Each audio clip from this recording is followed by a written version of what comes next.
The long-awaited shoe is here, guys. The Nike Vaporfly 4.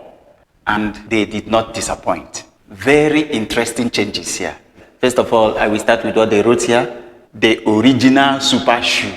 Nike wants to remind everybody, lest you forget, they are the first people that came up with a Supershoe with the Vaporfly 4%. So they are reminding everyone here, look, we are the originators of the Supershoe evolution. The Vaporfly 4%. And now we've gotten to the Vaporfly 4th edition. Very interesting shoe here, guys. Just sit back. We're going to break this shoe down and let you guys know exactly what they have done with this shoe. And more importantly, how did I find this after my first run? To keep it in perspective, this is my Vaporfly 3. This one has gone through 2 marathons. This one is just released. The date is even here, April 2025. So this shoe is still very, very new. So I was able to get this at 1,200 Saudi Riyal. That's still a whopping $320. The Vaporfly 1, 2, 3 were about the lightest running shoes among its peers when they were released. But of course, we've seen that over the years, a lot of other brands have caught up. We've gotten some very light shoes that are competing with the Vaporfly 3. In the race for the lightest race day shoe, in the Vaporfly 4, Nike dives even lower. This shoe was insanely light when it was released. In my size US 11, this shoe was weighing 210 grams. Now I put this on the scale and these are weighing 188 grams in my size US 11. So they shaved off a whopping 22 grams off the Vaporfly 3. So these shoes are now the lightest running shoes in the market. They feel like nothing on the feet. I stacked the 2 shoes together on the scale and they are weighing 376 grams. Almost the same weight as one Prime X2. That is insane, guys. In this version, Nike just meant business. Anything that doesn't serve any serious purpose was totally cut off. That is why they were able to shave off so much weight in this already insanely light shoe. If you look at the back, for instance, look at all the midsole you have at the back of the shoe here. In the new version, you've got nothing like that. And look at all the cutouts they made. Just like when you raise a house on pillars and then you widen it on the first floor. That's what they did here. Quite narrow below this place. And then up here, it flares out and broadens to be able to support the foot. So they shaved off a lot of midsole from here. I think that's one of the major places they were able to reduce the weight. Let's look at the upper. In the new version, the upper is thinner, it is lighter and more comfortable. It feels softer around my feet and it also laps better. And if you look at the leg cage also, you see this time around they moved back from the off center in the version 3 to slab center in the version 4. I don't know why they did that, but it didn't have any problem for me. If you look at the tongue also, you get a more generous tongue in the version 3 than in the version 4. All the side lobes and all the excess you have here, we are trimmed off, but the thickness is still very good. I cinched my laces nicely and they were still very, very comfortable. Even the lace length is longer in the 3 than in the 4. In the 4, the laces are light, they are even shorter. Just the right length for me to be able to even secure my runner's loop without having excess laces to manage. The knit in this is also super breezy.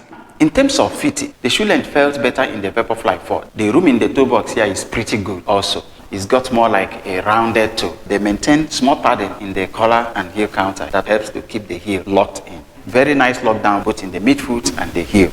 It runs through to size. Get your normal size and you are good to go.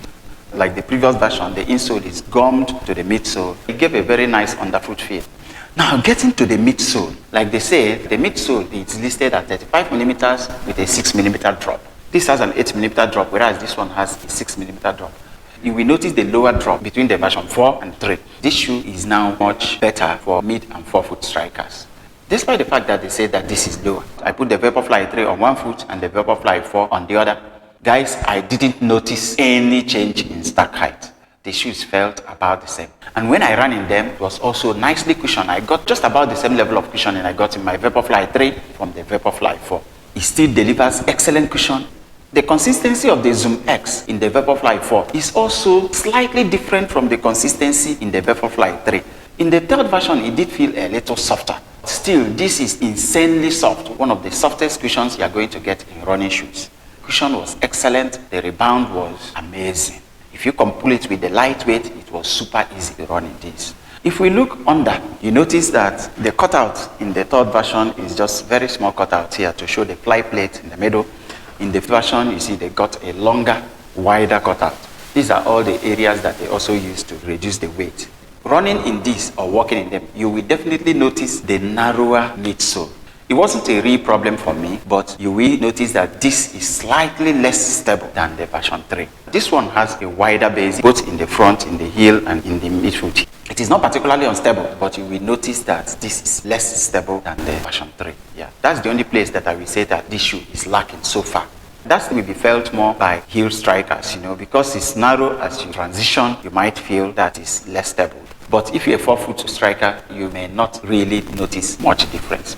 Then the outsole, if you compare, the length of the outsole here is more in the version 3, and here it is much more reduced. That's all the way that they are also trying to cut with. But then the 4-foot is well covered with rubber. I run on dry pavement, and the grip, of course, is awesome.